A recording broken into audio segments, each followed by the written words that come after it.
يفتح فمه بكلمة عن الماضي الأسود لمصر، ولم يفعل حتى ما فعله وزراء خارجية رأيناهم استقالوا في عهد السادات، زي محمد إبراهيم كامل وزي محمد عبد السلام الزيات وزي إسماعيل فهمي، وكان لهم موقف واضح مع السادات في جبروته.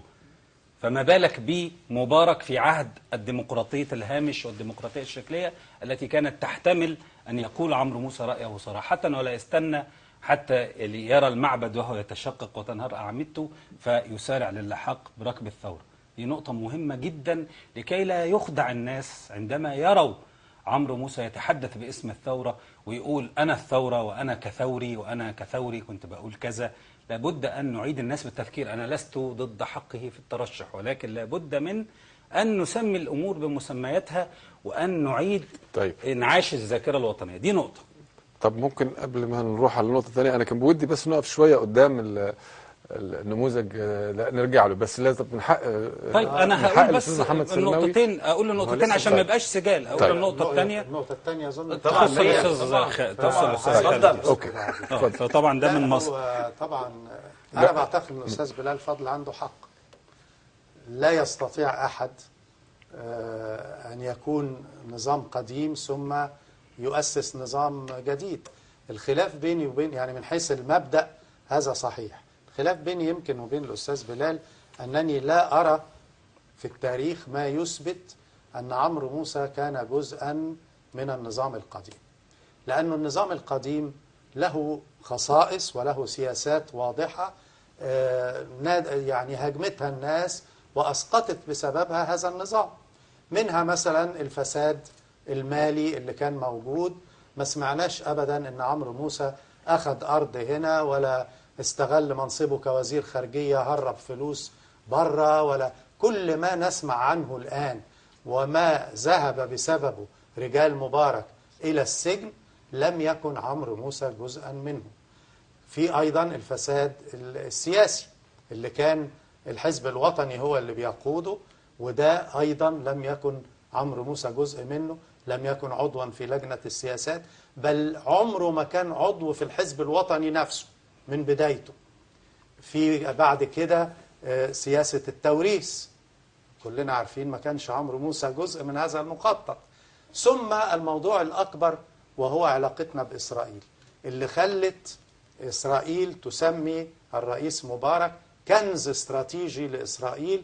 وطبعا عمرو موسى كان على النقيض من هذه السياسة، مما دعا الرئيس مبارك في النهاية إلى إخراجه من الحكومة ومن أجهزة الدولة بالكامل ورشحه للجامعة العربية عشان يخلص منه. أما بخصوص الاستقالة، فالفرق بين إسماعيل فهمي، وبالمناسبة عمرو موسى كان تلميذ لإسماعيل فهمي وفي فترة عمل معه بشكل قريب جدا. الفرق بينهم إنه عمرو موسى، إسماعيل فهمي كان بيشتغل مع السادات، والسادات كان صاحب سياسة خارجية واضحة هو اللي بيقودها، وإسماعيل فهمي معه فيها. حين اختلفت السياسات استقال، وهذا موقف نبيل نذكره له. في حالة مبارك كان عمرو موسى هو الذي يقود السياسة الخارجية، وطول ما كان قادر إنه هو ينفذ سياسته، وكانت الناس بتثني على سياساته. وفي واقعة شهيرة ذكرها الأستاذ هيكل إنه الحريري رئيس وزراء لبنان أثنى على عمرو موسى أمام مبارك، فمبارك قال له دي سياستي أنا وهو بس بينفذ. ثبت إنه هذا غير صحيح، لأن لو كان ده صحيح ما كانش مبارك طلع عمرو موسى من الحكم، إنما هو أخرجه لأنه وجد أنه ينفذ سياسته. وطبعا الواقعة الشهيرة اللي حضرناها كلنا في شرم الشيخ حين وقف أمام رأي مبارك الذي كان يطالب ياسر عرفات بقبول الحل المطروح عليه، وعمرو موسى هو الذي نصحه بعدم الحل. وقال ياسر عرفات وقتها للصحفيين، قال لنا خلاص عمرو موسى أيامه معدودة في الوزارة، وبعديها تم إخراجه. فلم يكن ممكن نقطة أكتر من الرد من الملاحظة اللي أنا قلتها. طيب أنا ممكن وبس أنا عايز أصحح للأستاذ سلماوي نقطة مهمة جدا إذا سمح لي. أنه يبدو كأن الأستاذ سلماوي يتحدث أنه السياسة الخارجية لمصر لمبارك كانت أيام عمرو موسى تقودنا إلى السيادة والاستقلال والعزة والكرامة، بينما المشكلة كانت في السياسة الداخلية. السياسة الخارجية لمصر في أيام مبارك بقيادة عمرو موسى كانت تنفذ المشروع الانحياز الأمريكي الإسرائيلي. ومن يقرأ مذكرات رجل في الظلال لإفرايم ليفي مدير الموساد يتحدث عن أن التصريحات الخشنة التي كانت للسياسة الخارجية لمصر في عهد عمرو موسى كانت أمرا متفقا عليه لتمرير مشاريع كثيرة، منها مشروع الغاز اللي أول واحد طلعه. دي وثيقة موجودة عمرو موسى، وهذه الوثيقة نشرت في الصحف وليست من عندي، فلا بد أن ننعش ذاكرة الناس بده. طيب النقطة الأهم قبل النقطة ديت أنا عايز يهمني رأي أستاذ خالد في النقطة دي تحديدا. هتسيبني لا هرجع لك بس النقطة دي قبل ما خلونا كده انفير، هنيجي نهد الراجل. معلش كلنا هنيجي على بعض. لا ما لأنه من حقنا طالما إنه بنتكلم يعني 2 على 1 في النقطة ديت يعني ما هو هيبقى 2 عليك بعد شوية وهيبقى 2 عليه بعد شوية. عموما لا أنا بأيد بلال، أنا وأخويا على ابن عمي وأنا وابن عمي على عمرو بيه.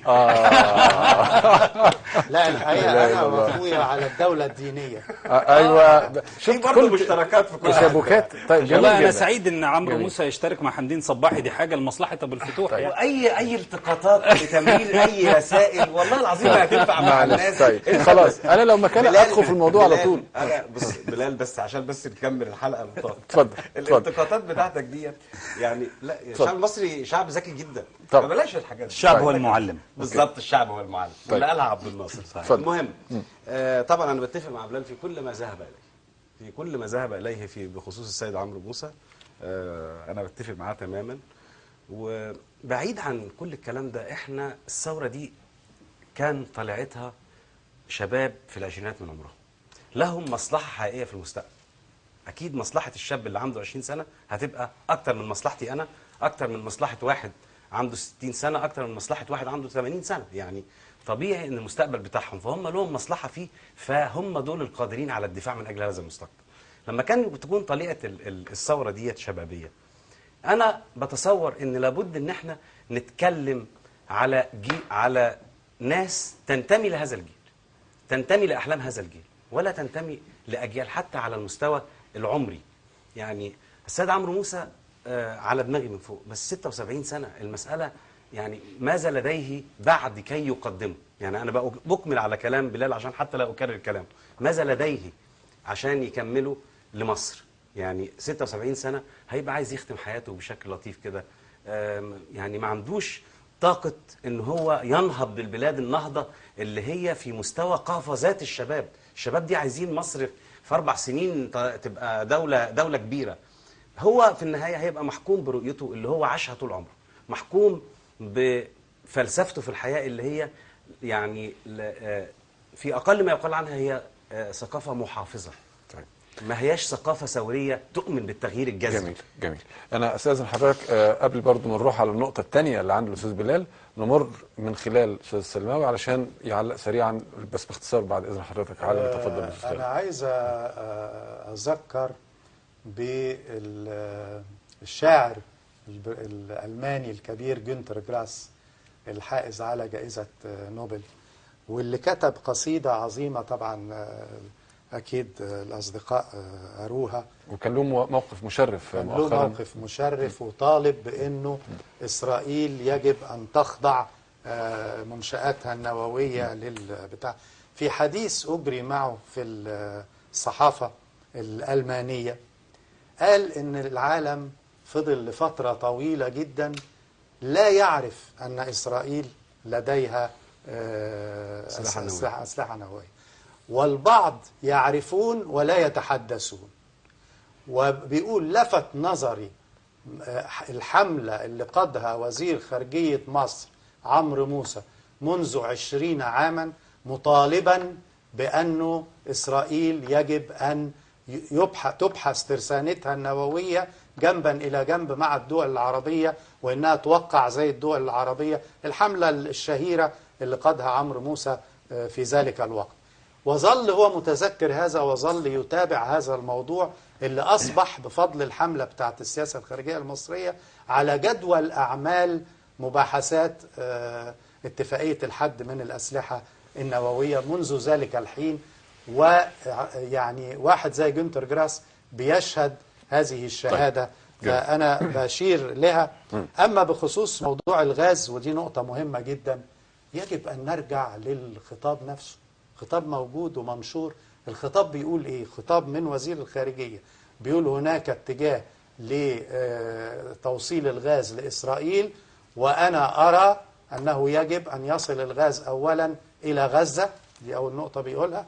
تاني نقطة بيقول أنه أنا بأرى أن يحال الموضوع إلى لجنة لدراسته. اللي بيحيل موضوع للدراسة ده مش واحد بينفذ، ويعني هو عطل المشروع زي ما عطل عملية التطبيع، وهو اللي اخترع تعبير الهرولة لما قال دول الخليج أن يبطلوا هرولة لإسرائيل. ده كان تعبيره، هو اللي عمل الكوينج ده. جميل. يعني وبدليل انه الاتفاقيه ما توقعتش غير بعد ما ساب وزاره الخارجيه ب4 سنين. طيب انا لازم انتقل استاذ بلال فيما يخص النقطه الثانيه. طبعا هو انا اخشى برضو نفس المنطق ان نكون نتحدث عن الفساد، ان يفهم الناس ان الفساد هو ان فلان خد حته ارض، كما يقال انه تبقى الحكايه انه اصله فلان خد حته ارض او باع حته ارض او له قضيه ماليه. المساله اخطر واعمق، وهي فيها فكره الفساد السياسي، قبولك على نفسك أن تكون جزءا من نظام أذل المصريين وأفكارهم وتصمت على ذلك. دي النقطة المهمة اللي أنا عايز أتكلم فيها وأركز فيها. طيب. النقطة الأخرى اللي هي تتعلق بالكلام اللي قاله الأستاذ خالد يوسف، في نقطة مهمة جدا لازم أقولها. برغم خلافي الشديد مع حمدين صباحي، وهو خلاف له أسباب فكرية وسياسية ليس خلافا شخصيا، ولكن أنا سأكون سعيد جدا إذا حكم مصر حمدين صباحي أو عبد المنعم أبو الفتوح أو خالد علي أو أبو العز الحريري أو هشام البسطويسي أو أي حد شارك في إطار الثورة. ولا أجرؤ أن أنا أقول للمصريين المقولة التي قالها الأستاذ خالد يوسف أنه بنفس منطق مبارك أنا أو الفوضى، فأنا أقول للناس حمدين أو الفوضى. الأستاذ خالد يوسف بيقول للناس وإحنا بنتكلم في سياسة ما بعد الثورة إن إحنا نريد أن نستعيد روح الميدان، وإن الناس تنضم مع بعض، وإن إحنا نقعد نقول للناس للسلفيين طول الوقت أنتوا إقصائيين وأنتوا عايزين تقصوا المجتمع، فلما يقرر جزء مهم منهم أن ينضم إلى شخص مع آخرين نبقى إحنا كمان شايفين إن ده لا، إن هينزل حرب أهلية للشارع. كلام الأستاذ خالد يوسف الذي رأيي أنه يعني يجب أنه الأستاذ خالد يوسف يعتذر عنه، ويجب أنه الأستاذ حمدين صباحي بما لديه من رجاحة يطلع بكرة يقول لا أنا أقبل الخيار الديمقراطي، لأنه ما ذهب إليه الأستاذ خالد يوسف أبعد. لا نقطة بس أكمل النقطة عشان تصل كاملة. الأستاذ خالد يوسف بيقول أنه مش بس لو رموز النظام السابق زي شفيق وعمرو موسى كسبوا فهو شايف أنه هيحصل الثورة الثانية، وأنه لو أي حد من رموز التيار الإسلامي بما فيهم أبو الفتوح أو غيره أو العوة أو كذا هيحصل اقتتال وحرب أهلية وهينزلوا ميليشيات في الشوارع، وهذا كلام خطير لا أدري من أين أتى عليه بدليل. وبيقول للناس أنه المسار الآمن الوحيد هو حمدين صباحي. عن أي عملية ديمقراطية نتحدث؟ طيب. احنا بنتكلم بقى عن نفس المنطق بتاع الدولة الناصرية، انتخبوا فلان المرشح الوحيد في الدائرة اللي هو بتاع الاتحاد الاشتراكي وارفع رأسك يا أخي. طيب جميل، وضحت الفكرة يا أستاذ خالد. لا، نحن في انتخابات ديمقراطية والشعب له الحق تماما في أن يختار ما يشاء، ولكن أنا ليا رؤيتي ورؤيتي دي بتحمل استشراف للمستقبل. وأنا في كل أفلامي